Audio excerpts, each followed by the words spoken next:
told me if I would go to the hospital that he would show up, that the Lord, the presence of God would show up and heal Cousin Larry, and that God would use this miracle to expand this ministry that he has me a part of in my local community.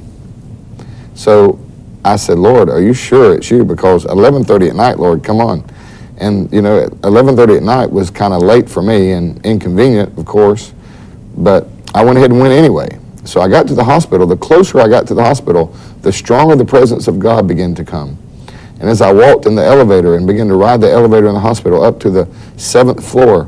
Now, when you say presence of God, what do you really mean? What do you feel? I mean, I could feel the tangible glory of God. I mean, you could just feel the atmosphere begin to change around me. Everything became electric. Even the hair on the back of my neck began to stand up. And as the closer I got to the hospital room, the stronger the presence of God became. And I knew God was about to do something. When God tells you to do something, if you'll just get out of your comfort zone and do it, no matter how inconvenient it is for you, you'll notice that he always shows up. So what reaction did your relatives have when you went in? Sid, listen, when I went in the room, it was late at night, right? By this time, almost midnight. I pushed the hospital door open. There stands Betty, his wife, his 2 kids, son and daughter. He's strapped down to a bed out of his mind, and got all these cords in him, these tubes and all these things. And they were like, what are you doing here? You see, they did not know that I had totally been forgiven of all my sins, delivered by God, and that God was using me now, in ministry. They just pictured you as the guy that's an addict that's out to steal money to get some more drugs. That's it. The young man who was addicted to drugs. Did she hide her pocketbook or no? She was like taking her pocketbook and putting it behind her like, really? You gotta be kidding me, yeah. And what it was, they only knew the old David. They didn't know the new David. They knew the David that was addicted to drugs, even crack cocaine, to the point where I could not control my actions. And it was, under such an addiction that even stealing money from my family and all the bad things that happens with that drug addiction. And I told them, I said, I'm here to pray. And they go, come on, we've already prayed. I mean, she said, your grandma has already prayed. I said, no, ma'am, I'm here to pray. I was very persistent. And I said, look, God uses me sometimes to pray for the sick. And she said, well, let's pray then. So I said, well, come on, join hands. And we all 4 joined hands. And when I said Jesus, the presence of God came into that room like it's just undescribable, supernaturally came into that room. And I thought I was the only one feeling the electric power of God came into the room, But I opened my eyes, and there, to my surprise, was a blue cloud, a blue mist that had covered the bed. Had you ever seen anything like that? Never anything like that before. I'd heard about it, but never seen it. And I thought I was the only one seeing this and feeling this. But Betty, that's Larry's wife, her eyes were open, and she was like amazed. Sure. And there was very little light in the room during this time because it was at nighttime, only the light from the bathroom. And according to her testimony and my testimony and his son and daughter, a light filled the room for seconds. And instantly, Cousin Larry went from kicking and pulling and framming and talking to snoring like a baby. He went to sleep and slept like a baby all night long. And they said that I said that at 5 a.m. Cousin Larry would wake up and would be totally healed, but I don't remember saying that. I guess. So what happened at 5 a.m.? He sat up, woke up, come to his senses, and said, what am I doing here? And the doctors came in, they unstrapped him, checked him out, and there was no sign he had ever had a stroke. And today, Cousin Larry is at home, serving God. He's saved, born again, serving the Lord in his church, in the community. He came up to me weeks later after this happened in a service there in my hometown, where by the fact that God had touched him, his wife and him had already told everybody. The church packed out with people. That was a miracle for me to be able to preach in my hometown where I committed all the crimes. If someone knew your reputation, what would they have known about you before you changed? That I was a loser, a drug addict who always was in and out of jail and in and out of treatment centers, mental hospitals. Always, no matter who got in my way, I would take them out just to get my drugs. I was just really a menace to society. Someone who the society looked at as that would always be like that and probably would end up dead, for that matter. Yet when you were very young, someone spoke to you on behalf of God. What did they say? They came to me, called me up to the front of the church when I was 12 years old, and prophesied that I would be doing what I'm doing today. They said I would be like Paul. There would be signs and wonders and miracles that would be wrought by my hands, and that I would even experience some of the same things as Paul. And so were they ever right. I mean, the word was so accurate. It came to pass exactly as they said 22 years later. Now, you're living your life as a drug... Miracles of God on the program. And the presence of God would fill the jail cell where we were at. And I knew that ministry was real. I knew that what God was doing through that ministry was real. And I knew that if I could just get to one of those services, that what God was doing for those other people I watched on TV, he would do for me. So I went to a Benny Hinn crusade, and Pastor Benny called me out of the congregation. I mean... How many people were there? There must have been 10,000, 12,000 people. Out of 10, 12,000, he picked you out? Were you dressed real? Did you have that nice tie on? No, actually I did not. I had a pair of blue jeans and a brown shirt, to be exact. Why did he pick you out? God showed me to him. Minutes before he called me out, I had just begun to repent and ask God to forgive me for all of those things that took place in my life, all the disobedience, the sin. This time it was from my heart, Sid, not just lip service, you know? And I really meant it, and I was crying uncontrollably, and the Holy Spirit began to touch my life. And minutes later, Pastor Benny was ministering on the platform, and he stopped in his tracks and twirled around. We were close to the front. It was towards the end of the service, me and my dad. And he says, "You, young man in the brown shirt, come here." And I was like, whoa, you know. And he says, "Get him up here," you know, real bold like he gets when the presence of God comes on him. And so I didn't move, and his two big giant guys that worked for him, big bodyguard people, they grabbed me and put me on the platform. And I was standing there before him. He said, "Don't move." And he went away and ministered to some other people, whirled around, and marched towards me with two fingers stuck out. And he didn't say, "Devil come out of him," or "be delivered," or anything like that. He said three words. He said, "Father, anoint him." And when he did, it felt as if liquid fire poured down my throat into my stomach and exploded. And Did it feel bad? It was incredible. I've never felt anything, I mean, to that point like that. I mean, since then, God has touched my life supernaturally over and over and over. But at that point, it was incredible. And I left that church service that morning and never, ever struggled with drug addiction again. Totally set free. And I know that what God did for me, he'll do for everybody else. You know, powerful, powerful thing. What about the person that's watching us right now? You must be very special. Benny Hinn, this big evangelist, picks you out, prays for you, you get set free. That's wonderful for David Piper. Sid, but what about the person that's watching right now? The Bible says that God is no respecter of persons. And no one is more special than another person in his eyes. I believe that. And what God did for me, he'll do for those people watching. And what I want to do is speak words of encouragement and hope into the viewing audience.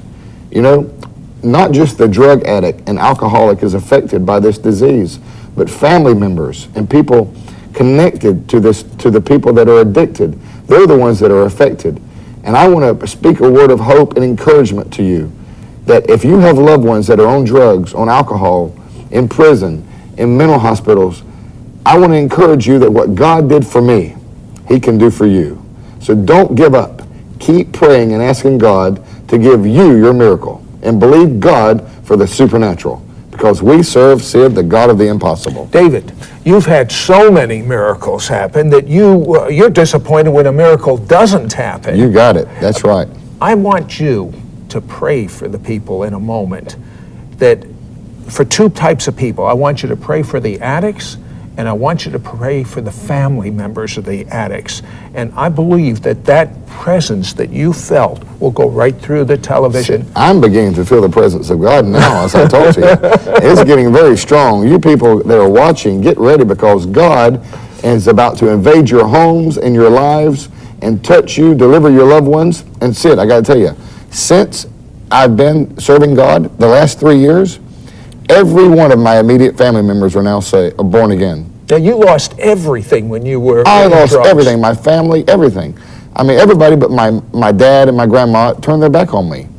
You know, I mean, even everybody. And I was on 38 years federal probation. That means I really was in a bad place. God not only took me off of all of that, gave me all of my rights back, but gave me favor with the judge that sentenced me. How much favor? Favor where he's going to do it for me. And I thought, oh no, what is that? You know? So I didn't want to go by there, but the Lord says, don't be afraid of anything. So I went. I got to the police office. He said, David, I want to give you something. And he pulled these handcuffs out. He said, at one time, he said, I had the keys to these in the natural. He said, but now you have the keys to them in the spiritual realm. And he said, who the Son sets free is free indeed. And now I actually even hold the very bondage that once held me right here in my hands. Tell me, just very quickly, 2 or 3 miracles that have occurred when you've prayed for people. Oh, there's so many. Recently, I was in Toccoa, Georgia. They brought a young lady to the service who had been born blind from birth. And her name was Leah, and it's Toccoa, Georgia. And I was giving an altar call for people to accept Jesus as their Savior. And she came down and received the Lord into her heart. And I was giving them instructions they needed to read the Bible, to pray, to stay away from the wrong influences and the wrong people. And I said, look at me, everyone. And this young lady would not look at me, and I could not get her to look my way. Well, they told me she couldn't see. And I said, Leah, the same Jesus that just came into your heart is the same Jesus that is about to open your eyesight. And I began to pray for her, and the presence of God came into that church, and Leah's eyes were opened, and she began to see everything around her. And it was so amazing. I said, how many fingers I have up? She said 2. I said, how many? She said 4. She began to follow me all over the building. The place went crazy. David, the presence of God is so strong right now. I want you to pray for people that have addictions and for their family members. Yes, right now. Father God, I pray that the people watching, Lord, that you would reach into their homes with your presence, that you would reach into their homes with your spirit. And I pray now for everyone watching, Lord, that their entire family members would be saved, would be delivered, would be set free. Father God, I pray now for sicknesses to disappear. I pray, Father God, that the anointing, the presence of heaven would flow into the rooms of the people watching. And I pray, Father God, right now, that everyone watching that is bound to drug addiction would be set free. I pray, Father God, and I believe with these people right now, that your glory would be a tangible part of their life, that the healing power of God would flow into the audiences, Lord, watching. And that I pray every person watching would be healed right now. And every person watching on drug addiction would be set free right now. And Lord, we promise, as always, to give you, Jesus, all the glory. Amen. David, I was with you last night, and I observed you praying. Mm-hmm. You seem to be, you don't take it for granted what God did for you. You seem to be one very grateful person. Why are you so grateful? Oh, Sid, if anyone knows anything about drug addiction and how bad that bondage is, for God to come and give me a second chance and bring me out of that, deliver me, how can I not be grateful? It's just... I heard you just like unabandoned, unashamed, worshiping God. It was like nothing was separating you from God. I love him so much. He's all I got. You know, he's everything to me.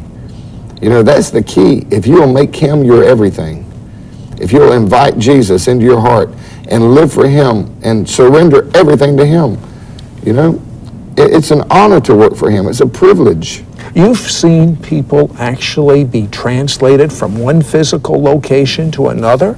There was 4 people in a service in Mississippi, Hurley, Mississippi, a revival there that's been going on now for about 7 or 8 months. I've been going there every month.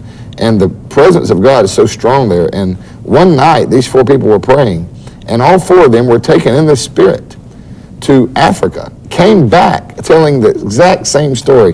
They all 4 had seen the same things, ministered together in front of witch doctors and all kind of things like that, and where an entire village was converted to Jesus. Incredible. What about things such as deafness? And this ministry, God has gifted this ministry with a gifting of healings, plural, means there's many different types. And when I minister, people who have had problems with deafness are instantly healed.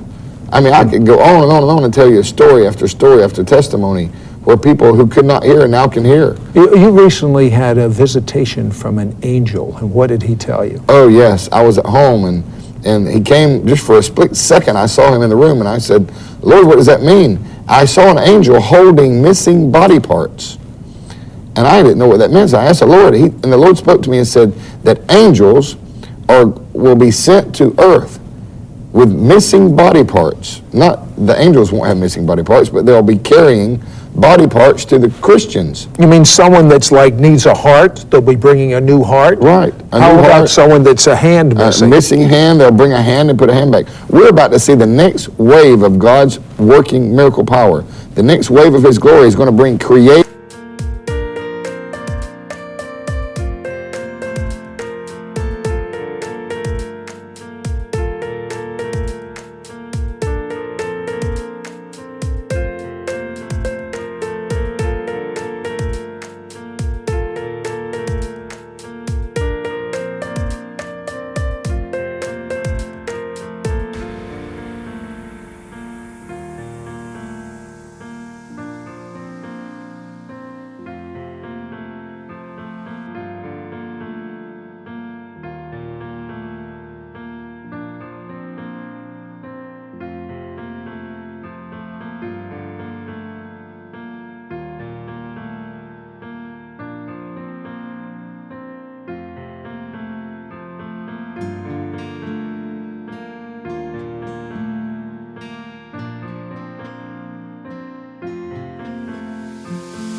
Miracles.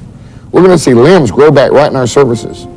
Don't you miss the next, what I believe is the greatest, what I believe is the last move of God's mercy on planet Earth.